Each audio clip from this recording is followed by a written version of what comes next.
नमस्कार दोस्तों, आज के ज्वलंत मुद्दे पर बात करेंगे। कब तक राजनीति की चक्की में पीसते रहेंगे शिक्षा मित्र। शिक्षा मित्र के जब पिता ही, जनक ही, जन्मदाता ध्यान नहीं दे रहे हैं तो कौन ध्यान देगा। प्रश्न यह भी खड़ा कर रहा है, बाप जब अपने बेटे की तरफ ध्यान नहीं देगा तो दूसरा बाप कितना हमदर्द होगा, इसका आप अंदाजा लगा सकते हैं। दगे बाप कहें या फिर दगा शिक्षा मित्र कहें, क्योंकि मैं दोनों की इस तरह परिभाषित कर रहा हूं क्योंकि जन्मदाता भारतीय जनता पार्टी है, मगर भारतीय जनता पार्टी में शिक्षा मित्र हाथ में कटोरा लेकर न्याय मांग रहे हैं। मतलब कह सकता हूं, भाजपा सरकार जिसे जन्म दिया है, उन्हीं के बेटे, उन्हीं के पुत्र आज इंसाफ पाने के लिए दर दर भटक रही। आखिर कारण क्या हुआ, आखिर क्यों शिक्षा मित्र, कैसे जन्म हुआ, इस पर हम भी प्रकाश डालेंगे। दोस्तों, आपको हम बताते चलें, पूर्व में समाजवादी पार्टी बेरोजगारी भत्ते के नाम पर युवाओं की वोट लेकर के सत्ता पर काबिज हुए मुलायम सिंह यादव धरती पुत्र मुलायम सिंह कहे जाने लगे। युवाओं का भरपूर मिला जोश, समाजवादी पार्टी की सरकार बन गई। तत्पश्चात उस समय भारतीय जनता पार्टी की कमान संभाल रहे उत्तर प्रदेश में कल्याण सिंह ने युवाओं को अपने पक्ष में रिझाने के लिए कहा, ए बेरोजगारों, ये युवाओं 1500 रुपए में आपके आंसू नहीं पोंछे जा सकते हैं, इसलिए आओ इस बार अगर भारतीय जनता पार्टी की सरकार बनी तो युवाओं को नौकरी देंगे। इस बात पर युवाओं ने समाजवादी पार्टी को छोड़कर भारतीय जनता पार्टी के पक्ष में मतदान किया और उत्तर प्रदेश में 2005 में कल्याण सिंह की सरकार बनी। कल्याण सिंह की सरकार बनते ही कल्याण सिंह ने युवाओं से किए गए वादे को पूरा करने का दृढ़ संकल्प दोहराते हुए शिक्षा मित्र के नाम से प्राथमिक विद्यालयों में अध्यापकों को रखने का सिलसिला शुरू किया।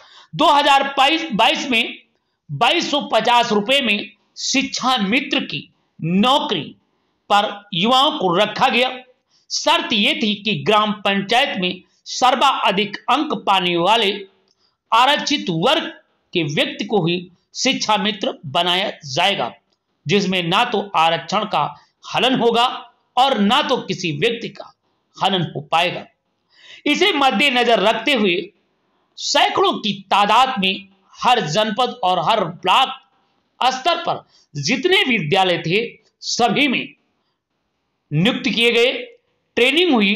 ट्रेनिंग पश्चात शिक्षा मित्र अपने अपने विद्यालयों में शिक्षा कार्य करने लगे।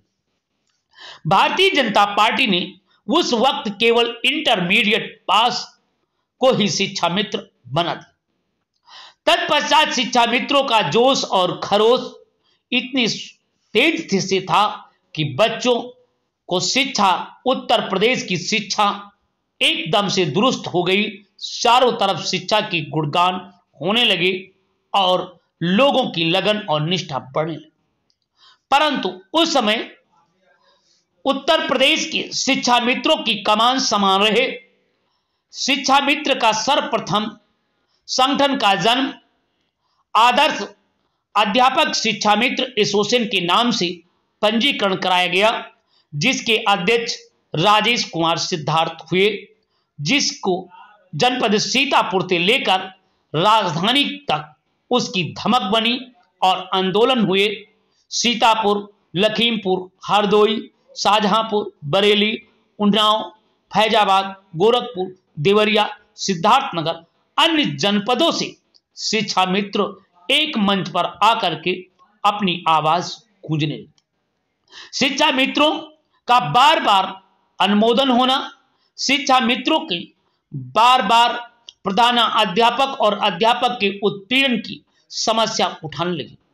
इसी बीच शिक्षा मित्रों में फोड़ डालने के लिए जनपद सीतापुर की बनवारी लाल गौतम ने शिक्षा मित्र एसोसिएशन के नाम से एक संगठन का जन्म दिया जो जनपद सीतापुर में से लेकर के राजधानी तक हाजी इमाम आला के नेतृत्व में संगठन तैयार किया। परंतु राजेश कुमार सिद्धार्थ अपनी योग्यता और अपनी लगन को रखते हुए शिक्षा मित्र पद से त्यागपत्र दे दिया और विशिष्ट बीएड करने लगे।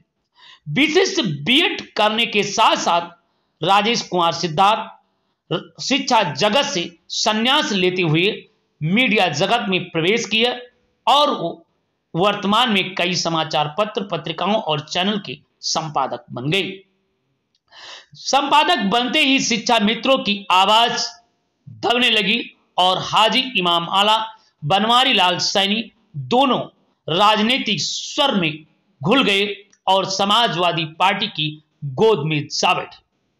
समाजवादी पार्टी की सरकार बनी और शिक्षा मित्रों को सहायक अध्यापक के रूप में ट्रेनिंग देने का घोषणा कर दी और भारतीय जनता पार्टी को धूल चटाते हुए शिक्षा मित्रों ने समाजवादी पार्टी की सरकार बना दी। सरकार बनने के बाद भारतीय जनता पार्टी खिसिया गई और सत्ता में आते ही हम बताना चाहेंगे, सत्ता में आते ही जो समाजवादी पार्टी ने शिक्षा मित्रों का मानदेय 30,000 रुपए कर दिया था, वह शिक्षा मित्रों का मानदेय मात्र 10,000 रुपए कर दिया।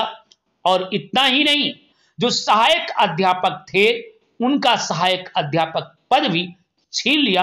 कहा कि आप ये परीक्षा पास करेंगे, ट्रेनिंग करेंगे, तभी आप अध्यापक माने जाएंगे। इस बात को लेकर के शिक्षा मित्रों के जो सपने थे एक बार फिर भारतीय जनता पार्टी ने कुचल दी। भारतीय जनता पार्टी की सरकार बनते ही शिक्षा मित्रों के प्रति एक बार भी सरकार मुड़कर नहीं देखी, बल्कि अखिलेश यादव की सरकार से लेकर के आज तक शिक्षा मित्र इनकलाब के नारे लगा रहे हैं।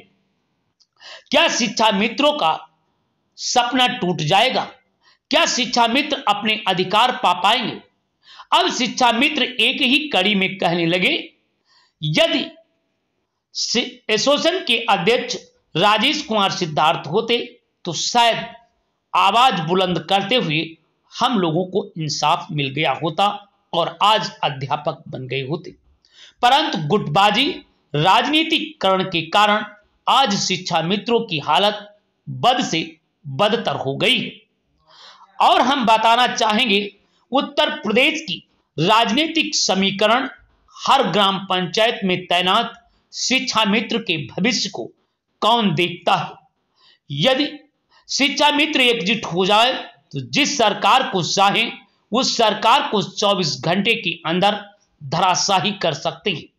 परंतु राजनीतिक और स्वार्थ के चलते शिक्षा मित्र एकजुट नहीं हो पाते हैं, क्योंकि एक जमाना था जब राजेश कुमार सिद्धार्थ के कहने पर जनपद सीतापुर से लेकर लखनऊ की सड़कें जाम कर देते थे और इनकलाब के नारे लगते थे। किसी राजनीतिक दल का बैनर नहीं था, परंतु जो ही समाजवादी पार्टी और अन्य दलों का बैनर लगा, भारतीय जनता पार्टी ने समझ गई कि अब शिक्षा मित्रों को मैंने जन्म दिया हूं, परंतु शिक्षा मित्र हमारे पक्ष में नहीं आए।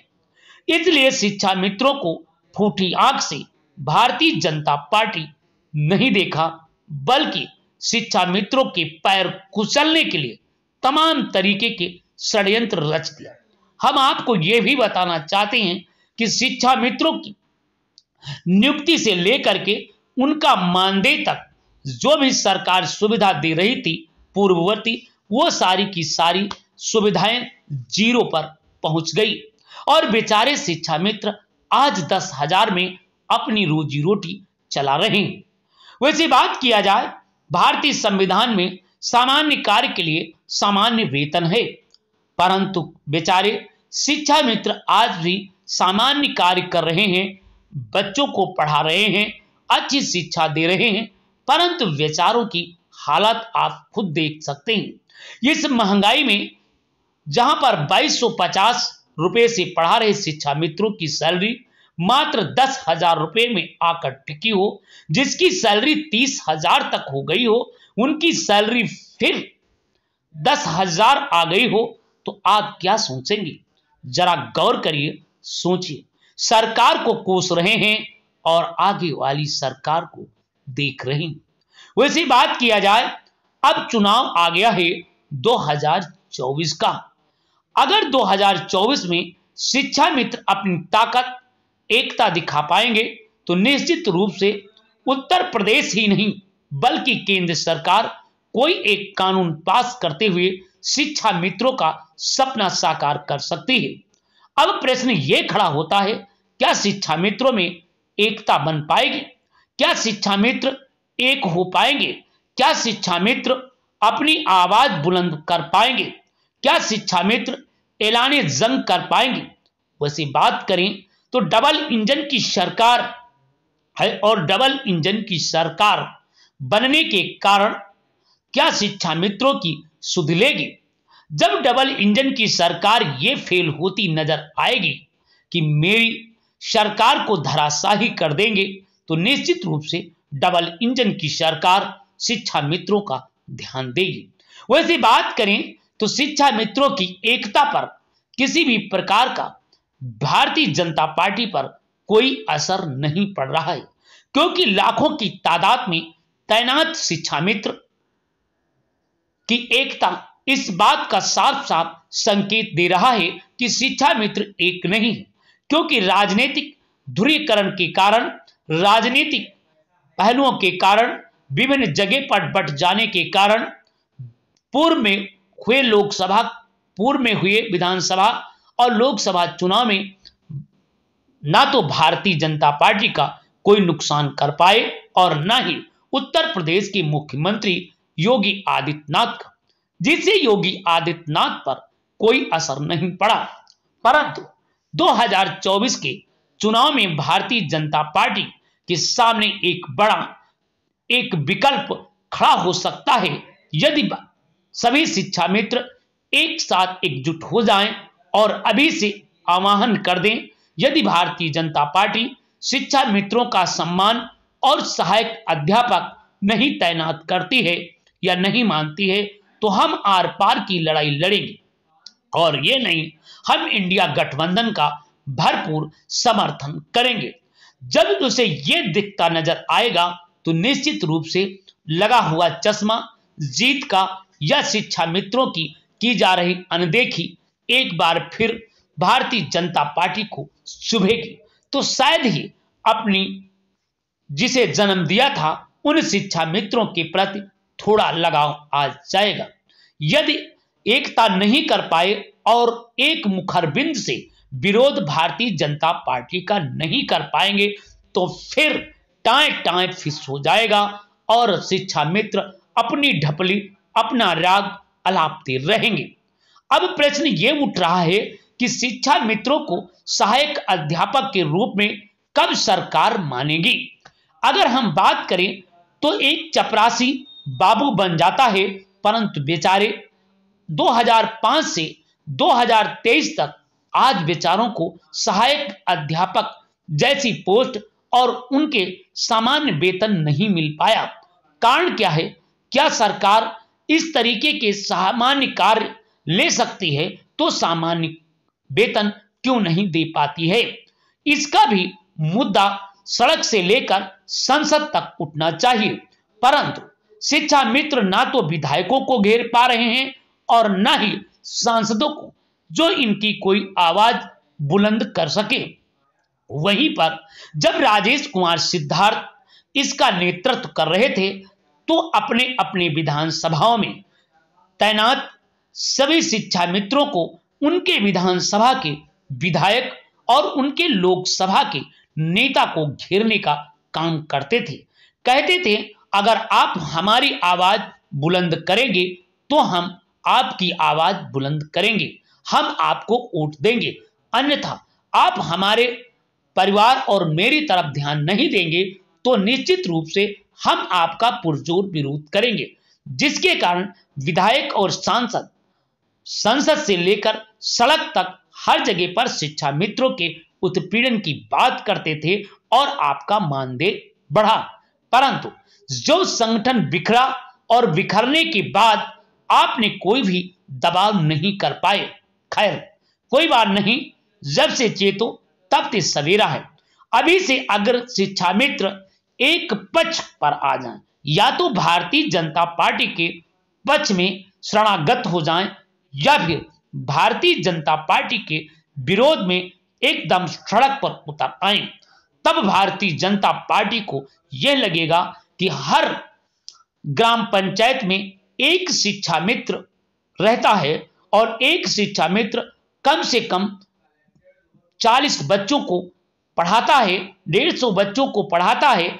उस विद्यालय में 100 से 150 छात्र रहते हैं, कहीं कहीं 300 छात्र रहते हैं। उसमें के 100 अभिभावकों को अगर अपने दिमाग से, अपने विचारों से ट्रांसफर कर दिया तो निश्चित रूप से भारतीय जनता पार्टी सत्ता से काफी दूर जा सकती है। इसलिए भारतीय जनता पार्टी को मजबूर होना पड़ेगा, जब जब अपनी ताकत दिखा पाएंगे तब। यदि भारतीय जनता पार्टी को यह नहीं साबित होगा कि शिक्षा मित्र मेरा कुछ बिगाड़ सकते हैं, तो शिक्षा मित्र को क्यों ध्यान दें। एक कहावत है, जब तक बच्चा रोता है तब तक मां भी बच्चे के प्रति ध्यान नहीं देती है, तो आपके प्रति ध्यान क्यों दे? ये तो बड़ा प्रश्न है, क्योंकि शिक्षा मित्रों को अब एकजुट होने अनिवार्य होना चाहिए और शिक्षा मित्र एकजुट हो करके इनकलाब करना चाहिए, तभी उनका हक और हुकूमत मिल सकता है। वैसे बात करें, इंडिया गठबंधन बहुत विशाल गठबंधन बन गया है। एक तरफ इंडिया गठबंधन तो दूसरी तरफ भारतीय जनता पार्टी अपना साम्राज्य कायम करने के लिए हर हथकंडे अपनाएगी। तो क्या शिक्षा मित्र भारतीय जनता पार्टी के शरण में जाकर चुनाव के पहले अपनी सारी मांगों पर सहायक अध्यापक जैसी श्रेणी में आने के लिए भारतीय जनता पार्टी को मजबूर करेंगे, या फिर विपक्ष में जाकर भारतीय जनता पार्टी की सरकार को उखाड़ फेंकने और इंडिया गठबंधन की सरकार को बनाने के लिए ऐलान करेंगे? ये तो वक्त बताएगा। परंतु शिक्षा मित्र क्या सोच रहे हैं? एक कहावत है, जब तक बच्चा रोता नहीं है तब तक दूध नहीं पाता है। दूसरी कहावत है, क्योंकि जब तक बोतल गर्म नहीं किया जाता है, जब तक बर्तन गर्म नहीं किया जाता है, तब तक घी नहीं निकलता है। दूसरी कहावत है, टेढ़ी अंगुली से सीधी अंगुली से घी नहीं निकलता है, इसलिए टेढ़ी करना पड़ता है। तो अब देखना यह है कि शिक्षा मित्र अभी तक सीधी अंगुली से घी निकाल रहे थे, ठंडक में बर्तन पलट करके अपने थाली में घी परोस रहे थे, तो क्या शिक्षा मित्र अब टेढ़ी अंगुली करेंगे या फिर गर्म मौसम का इंतजार करेंगे, घी आ जाए और अच्छा सा स्वाद पाते रहें? ये तो कभी न हुआ है न होगा। इसके लिए बाबा साहेब डॉक्टर भीमराव अंबेडकर ने अपने वाक्य में कह चुके हैं, जुल्म करने वाले से जुल्म सहने वाला गुनाहगार होता है। और उन्होंने ये भी कहा है, हक मांगे से नहीं, अधिकार मांगे से नहीं, अधिकार छीने जाते हैं। तो अब देखना यह है कि शिक्षा मित्र गिड़गिड़ाएंगे या अपना अधिकार उनसे छीन लेंगे, या फिर अधिकारों के लिए सड़क से लेकर संसद तक संघर्ष करेंगे। या तो उनकी कमेटी, उनकी क्षमता और उनके नेतृत्व पर विकल्प पर दिखाई देता है। क्या विकल्प चुनता है नेतृत्व और क्या विकल्प लेता है, यह तो बात की बात है। परंतु सत्ता की गलियारों से शुरू हो गई है कि शिक्षा मित्रों का जाल उत्तर प्रदेश के हर ग्राम पंचायत में तैनात है। जैसे आशा बहू हो, रसोइया हो, या फिर आंगनबाड़ी कार्यकर्ती हो, या फिर अध्यापक हो, इनका लगभग हर घर में प्रवेश है। इसलिए ये बड़ा परिवर्तन कर सकते हैं। या फिर मीडिया, तो देखिए, भारतीय जनता पार्टी मीडिया के प्रति ध्यान नहीं दे रही है। वहीं पर इंडिया गठबंधन ने पत्रकारों की एकता को ध्यान में रखते हुए अपने सम्मेलन में मीडिया के प्रति आज से मुद्दा बनाना शुरू कर दिया। इसी तरीके का बेरोजगारों की आवाज बुलंद हो रही है, इसलिए इंडिया गठबंधन ने बेरोजगारों की आवाज बुलंद किया है। परंतु आपने देखा होगा शिक्षकों की भर्ती में शिक्षक आरक्षण घोटाले की आवाज को इंडिया गठबंधन के नेता अब आवाज बुलंद करने लगे हैं। हम उदाहरण देना चाहते हैं, अभी आंदोलन चल रहा था तो वर्तमान प्रदेश अध्यक्ष गए थे अजय राय और वहां पर उन्हें सांत्वना दिया था कि मेरी सरकार आने पर आपको उचित लाभ दिया जाएगा और आप लोगों के साथ न्याय होगा। इसी तरीके से क्या शिक्षा मित्र आंदोलन करेंगे या सरकार के शरणागत जाकर अपना हक प्राप्त करेंगे, ये तो वक्त बताएगा। परंतु एक बार फिर शिक्षा मित्रों की आंदोलन अब धीरे धीरे बढ़ने लगा है, इसलिए क्योंकि आने वाले लोकसभा चुनाव में शायद उनके सपने पूरे होंगे। सपने पूरे होंगे या नहीं, या तो वक्त बताएगा, परंतु शिक्षा मित्रों की आस है किसी दिन सफल होंगे। ये तो वक्त बताएगा, परंतु सफल होंगे या नहीं, या तो सरकार ही बता पाएगी।